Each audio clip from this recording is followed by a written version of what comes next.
جاؤ، اسلام میں پورے پورے داخل ہو جاؤ۔ آج دیکھیں فلسطین کا حال دیکھیں، آج جموں کشمیر کا حال دیکھیں، آج برما کا حال دیکھیں، آج سیریا کا حال دیکھیں، وہاں پہ مسلمانوں کو معاذ اللہ کن کن تکالیف سے نہیں گزارا جا رہا۔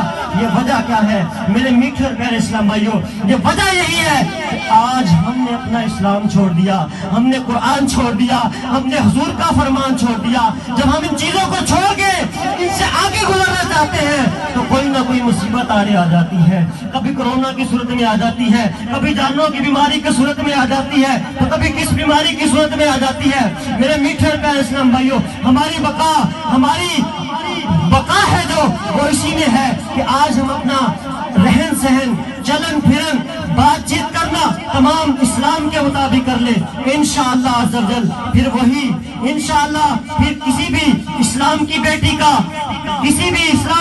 کی عزت نہیں لوٹی جائے گی، کسی بھی جگہ پہ مسلمانوں کو در در کی ٹھوکریں نہیں کھانا پڑے گی۔